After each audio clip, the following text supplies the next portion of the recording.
This is Justine Spargo, recording Chapter 26, Survivors of Abuse or Neglect. This is for Learning Plan 5 and Nursing Health Promotions. So let's go over our objectives first. Describe intimate partner violence, child abuse, and sexual assault. Discuss characteristics of victims and victimizers. Describe physical and psychological effects on the survivors of intimate partner violence, child abuse, and sexual assault, and identify goals of care and appropriate nursing interventions. So abuse is a significant and frightening public health problem. More than 1 in 3 women, or 35.6%, more than 1 in 4 men, or 28%, have experienced rape, physical violence, and or stalking by an intimate partner in their lifetime. Rape is vastly underreported in the United States because many of these attacks occurring daily go unreported and unrecognized. Sexual assault is often considered a silent, violent epidemic. In the United States, 1 in 5 women and 1 in 71 men report having been raped at some time in their lives. The CDC also reports that rape often occurs before 25 years of age. Abuse affects all populations equally. Abuse is often cyclic in that many abusers were victims of abuse as children. Child abuse became a mandatory reportable occurrence in the United States in 1968. Responsibility for the protection of elders from abuse rests primarily with the states. And in 1987, Congress passed amendments to the Older Americans Act of 1965 that provided for the state area agencies on aging to assess the need for elder abuse prevention services. All right, so intimate partner violence. So physical abuse between domestic partners may be known as spouse abuse, domestic or family violence, wife or husband battering, or intimate partner violence, or IPV. Data from the U.S. Bureau of Justice Statistics shows that 82% of victims of intimate violence were women. Women ages 25 to 34 experienced the highest per capita rates of intimate violence. An intimate partner committed 2% of the non-fatal violence against men. 2/3 of IPV events for both men and women involve physical attacks. 8% of IPV events for women involve sexual violence during the event. And between 4% and 8% for women and men, respectively, of the events involved the victim being shot at, stabbed, or hit with a weapon. Battered women may be married or single, housewives or business executives. Many women who are battered have low self-esteem, commonly adhere to feminine sex role stereotypes, and often accept the blame for batterers' actions. Feelings of guilt, anger, fear, and shame are common. They may be isolated from family and support systems. Some women who are in violent relationships grew up in abusive homes and may have left those homes, even got married at a very young age in order to escape the abuse. The battered woman views her relationships as a male dominant one, and as the battering continues, her ability to see the options available to her and to make decisions concerning her are also viewed as male dominant. All right, so profile of the victimizer. So men who batter usually present a dual personality, one to the partner and one to the rest of the world. They're often under a great deal of stress but have limited ability to cope with the stress. The typical abuser is very possessive and perceives his spouse as a possession. He becomes threatened when she shows any sign of independence or attempts to share herself and her time with others. The abusing man typically wages a continuous campaign of degradation against his female partner. He insults and humiliates her in everything she does at every opportunity. He strives to keep her isolated from others and totally dependent on him. So there is a cycle of battering. So in her classic studies of battered women and the relationships, Walker identified a cycle of predictable behaviors that are repeated over time. The behavior can be divided into 3 distinct phases that vary in time and intensity. So phase 1 is the tension building phase. During this phase, the woman senses that the man's tolerance for frustration is declining. He becomes angry with little provocation, but may be quick to apologize. The woman may become very nurturing and compliant, anticipating his every whim in an effort to prevent his anger from escalating. She may just try to stay out of his way. Minor battering incidents may occur during this phase, and the woman accepts the abuse as legitimately directed towards her. She assumes the guilt for the abuse. The minor battering incidents continue, and the tension mounts as the woman waits for the impending explosion. The abuser begins to fear that the abuser begins to fear that his partner will leave him. His jealousy and possessiveness increase, and phase 1 may last from a few weeks to many months or even years. Then comes phase 2, the act of battering incident. This phase is the most violent and the shortest, usually lasting up to 24 hours. It most often begins with the batterer justifying his behavior to himself. By the end of the incident, however, he cannot understand what has happened, only that his rage has lost control over his behavior. In some instances, the woman may intentionally provoke the behavior, having come to a point in phase 1 in which tension is unbearable. Long-term battered women know that once the acute phase is behind them, things will be better. The beating is severe, and many women can describe the violence in great detail, almost as if disassociation from their bodies has occurred. The batterer generally minimizes the severity of the abuse. And then phase 3, the calm, loving, respite, or honeymoon phase. In this phase, the batterer becomes extremely loving, kind, and contrite. He promises that the abuse will never reoccur and begs for forgiveness. He believes he now can control his behavior, and because now that he has taught her a lesson, he believes she will not act up again. During this phase, the woman relives her original dream of ideal love and chooses to believe that this is what her partner really is like. The loving phase becomes the focus of the woman's perception of the relationship, although phase 3 usually lasts somewhere between the lengths of time associated with phase 1 and phase 2. It can be so short as to almost pass undetected. In most instances, the cycle soon begins again with renewed tension and minor battering instances. So why do they stay? Probably the most common response that battered women give for staying is that fear of their life and or the lives of their children. Women have been known to stay in abusive relationships for many reasons, some of which include the following: fear of retaliation for the children, for financial reasons, lack of support network, religious reasons, hopefulness. It is important to recognize that when a victim leaves an abusive relationship, they're at 75% greater risk of being killed by the partner, and the abuse often does not stop once they have left. All right, let's talk about child abuse. Children are vulnerable and relatively powerless, and the effects of maltreatment are infinitely deep and long-lasting. Child maltreatment typically includes physical or emotional injury, physical or emotional neglect, or sexual acts inflicted upon a child by a caregiver. Physical abuse is indicated if the child has unexplained burns, bites, bruises, broken bones, or black eyes, has faded bruising or other marks noticeable after an absence from school, seems frightened of parents and protests or cries when it's time to go home, shrinks at approach of adults, reports an injury by a parent or another adult caregiver, abuses animals or pets. Now, physical abuse may be suspected when the parent or other adult caregiver offers conflicting, unconvincing, or no explanation for the child's injury, describes the child as evil or in some other very negative way, uses harsh physical discipline with the child, has a history of abuse as a child, or has a history of abusing animals or pets themselves.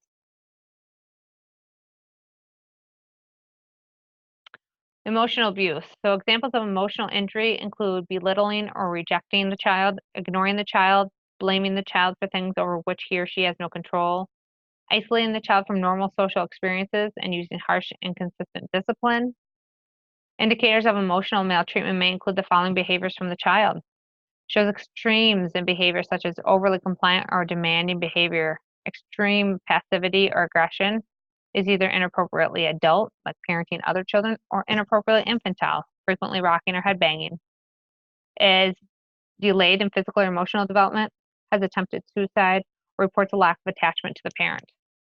Now, emotional abuse may be suspected when the parent or the adult caregiver consistently blames, belittles, or berates the child, is unconcerned about the child and refuses to consider offers help for the child's problems, or overtly rejects the child.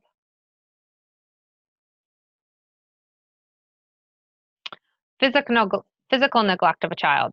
So physical neglect of a child includes refusal of or delay in seeking health care, abandonment, expulsion from the home, or refusal to allow a runaway to return home, and inadequate supervision.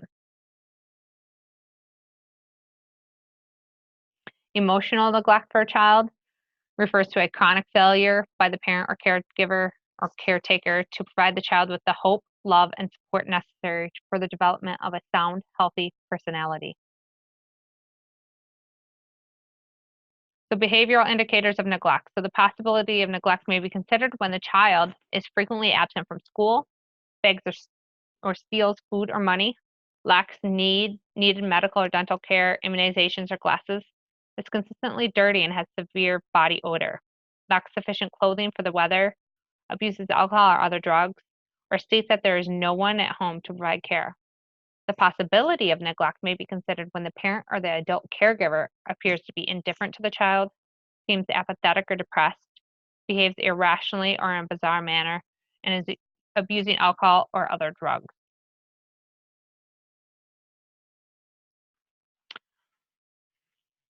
All right.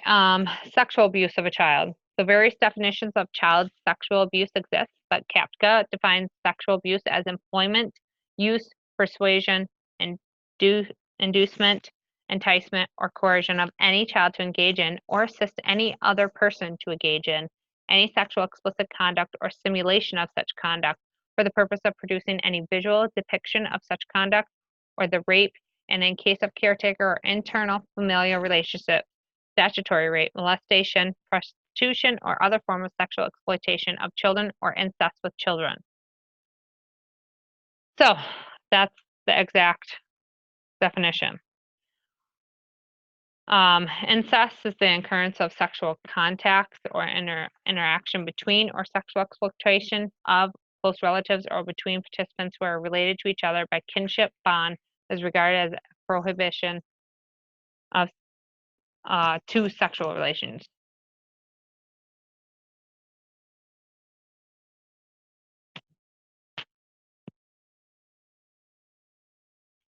Um, Sexual abuse of a child continued. So indicators for sexual abuse. So maybe a possibility when the child has difficulty walking or sitting, suddenly refuses to change for gym to participate in physical activities, reports nightmare or bedwetting, experience sudden change in appetite, demonstrates bizarre, sophisticated, or unusual sexual knowledge or behavior, becomes pregnant or contracts a venereal disease, particularly if under age 14, runs away, reports sexual abuse by a parent or other adult caregiver, attaches very quickly to strangers or new adults in their environment. And sexual abuse may be considered a possibility when the parent or the adult caregiver is unduly protective of the child or severely limits the child's contact with other children, especially of the opposite sex, is secretive and isolated, or is jealous or controlling with family members. Characteristics of the child abuser. So a number of factors have been associated with adults who abuse or neglect their children. Sadok et al. Reported that parents who abuse their children were often victims of abuse in their own early lives and have impaired attachment with their child. Murray, Zenther, and Yokimo identified the following as additional characteristics that may be associated with abusive parents. So experiencing a stressful life situation like unemployment and poverty, having few, if any, support systems, commonly isolated from others, lacking understanding of child development or care needs, lacking adaptive coping strategies, angers easily, has difficulty trusting others, and expects the child to be perfect, may exaggerate any mild difference the child manifests from the usual. Incestuous relationship. So a great deal of attention has been given to the study of father-daughter incest. In these cases, there is usually an impaired sexual relationship between the parents. Communication between the parents is ineffective, which prevents them from correcting their problems. Typically, the father is domineering, impulsive, and physically abusing, whereas the mother is passive, submissive, and degrades her role as a wife and mother. Onset of the incestuous relationship typically occurs when the daughter is 8 to 10 years of age and commonly begins with the genital touching and fondling. In the beginning, the child may accept the sexual advances from her father as a sign of affection. As the incestuous behavior continues and progresses, the daughter usually becomes more bewildered and confused and frightened, never knowing whether her father will be paternal or sexual in his interactions with her. Although the oldest daughter in the family is most vulnerable to becoming a participant in the father-daughter incest, some fathers form sequential relationships with several daughters. If incest has been reported with one daughter, it should be suspected that it's with all of the daughters. Characteristics of an adult survivor of incest. So several common characteristics have been identified in adults who have experienced incest as children. Basic to these characteristics is fundamental lack of trust resulting from an unsatisfactory parent-child relationship, which causes low self-esteem and poor sense of identity. If they do muster the courage to report the incest, particularly to the mother, they sometimes are not believed. The child develops feelings of guilt with realization over the years that the parents are using him or her in attention to solve their own problems. Childhood sexual abuse commonly disrupts the development of normal association of pleasure with sexual activity. Peer relationships are often delayed, altered, inhibited, or perverted. The conflicts associated with pain, either physical or emotional, and sexual pleasure experienced by children who are sexually abused are commonly manifested symbolically in adult relationships. Women who are abused as children commonly enter into relationships with men who abuse them physically, sexually, and emotionally. Adult survivors of incest who decide to come forward with their stories usually are estranged from nuclear family members. They are blamed by family members for disclosing the family secret and often accused of overreacting to the incest. Frequently, the estrangement becomes permanent when family members continue to deny the behavior and the individual is accused of lying. So let's check your understanding. A 12-year-old girl suddenly refuses to change for gym, participate in physical activities, has difficulty walking and sitting, will not eat for her food for lunchtime. What should the school nurse consider when assessing this child's symptoms?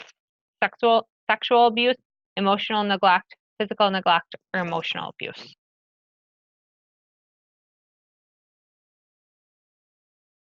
Correct answer here is A.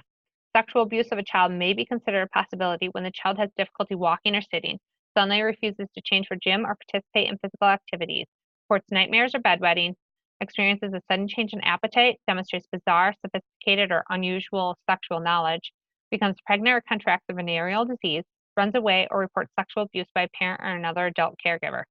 After assessing the data, the school nurse should further investigate this child's unexplained symptoms and, if warranted, report findings to the authorities.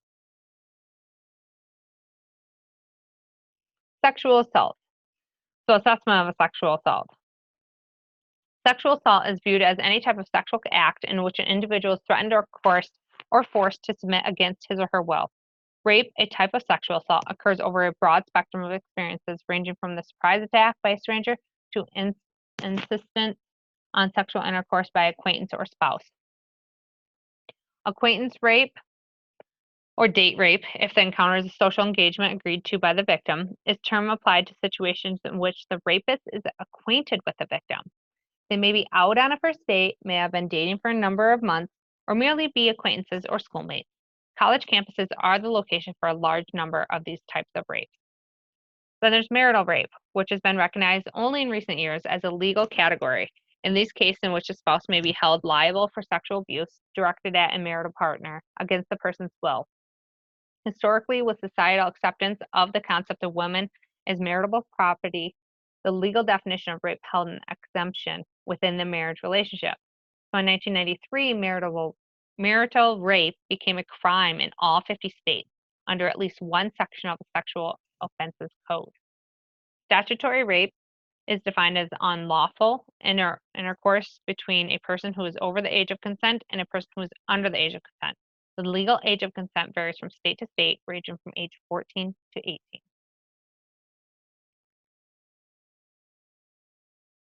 Profile of the victimizer. It's difficult to profile a rapist because they can promise a heterogeneous group and are not distinguished by looks or intelligence. So Sadok et al. Identified that underlying motives of rape perpetrators can be classified into 4 groups. Sexual sadists who are aroused by inflicting pain, exploitative predators who are using the victim to gratify needs such as dominance and power, inadequate men who are obsessed with fantasies of sex that they believe can't achieve without force, and those who are displacing anger and rage. A feminist view suggests that rape is most common in societies that encourage aggressiveness in males and have a distinct gender roles in which men regard women's roles as inferior. Statistics show that the greatest number of rapists are between the ages 25 and 44. Of rapists, 54% are white, 32% are African American, and the remainder are of other races or are mixed race or of unknown race. In 80% of the cases of rape, the sexual assault victim knew the offender, and 1 in 10 rapes involved the use of a weapon.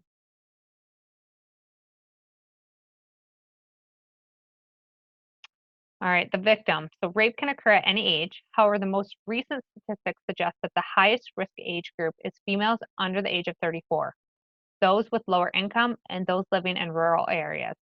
Most sexual assault victims are single women, and the attack frequently occurs in or close to the victim's own neighborhood.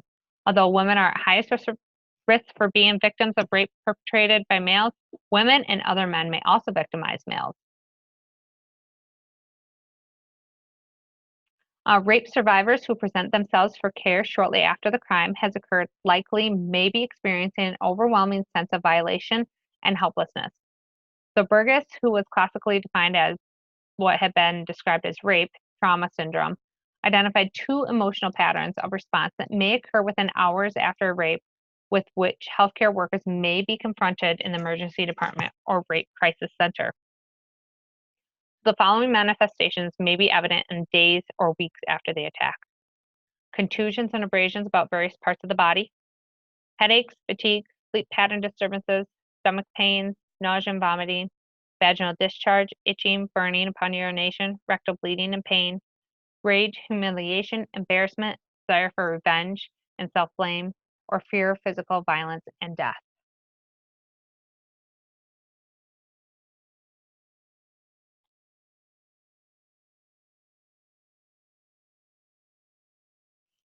So, the victim's response. In the expressed response pattern, the survivor expresses feelings of fear, anger, and anxiety through such behaviors as crying, sobbing, restlessness, and tension. In the control response pattern, the feelings are masked or hidden, and calm, composed, or subdued effect is seen. Some survivors develop a compounded rape reaction in which additional symptoms such as depression and suicide, substance abuse, or even psychotic behaviors may be noted. Another variation has been called the silent rape reaction, in which the survivor tells no one about the assault. Anxiety is suppressed, and the emotional burden may become overwhelming. The unresolved sexual trauma may not be revealed until the woman is forced to face another sexual crisis in her life that reactivates the previously unresolved feelings.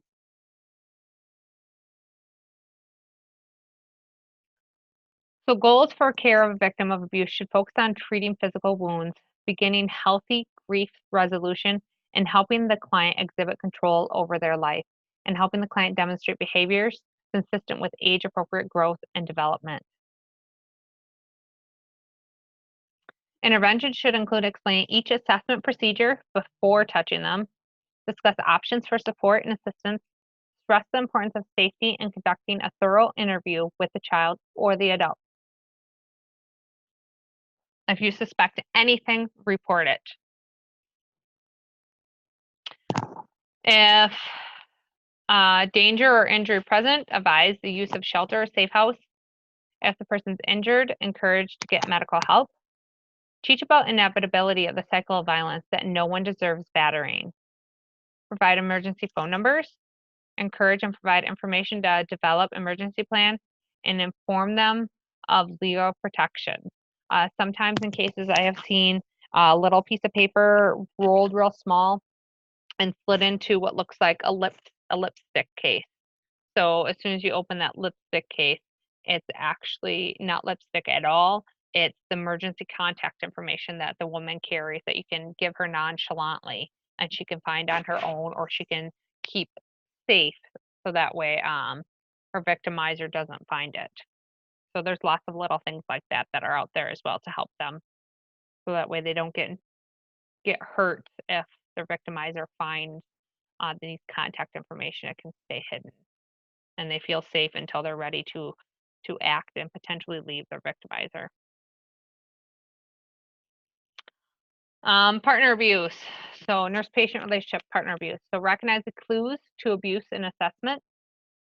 Provide privacy for the interview. So make sure that significant others leave the room. Anybody else who's in the room may have to leave. So that way their answers will be true and the victimizer's not speaking for them. Convey that others were willing to help. Reiterate that the survivor did not cause or deserve abuse. Convey that the survivor has worth and dignity. Acknowledge fears and ambivalence, and do not rush or coerce someone. Let's check your understanding. A young mother in a severely abusive relationship is admitted to the psychiatric unit after an attempted suicide. The client tells the nurse, "I'm sure things will be better between us once I go home," which is the most appropriate nursing response. Research shows that men who batter get worse rather than improve. Aren't you concerned about your children? You really should not return home to that violent situation. Let's develop a safe plan in case he becomes violent in the future.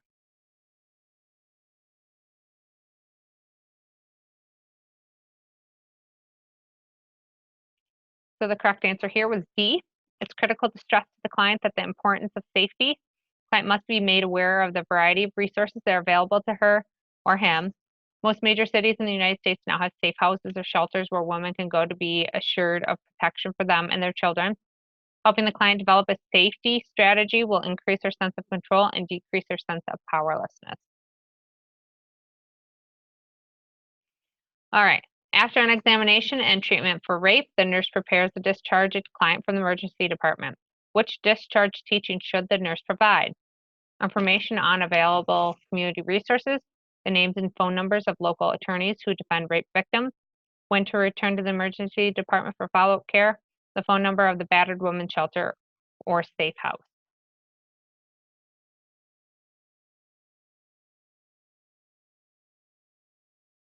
The answer here is A.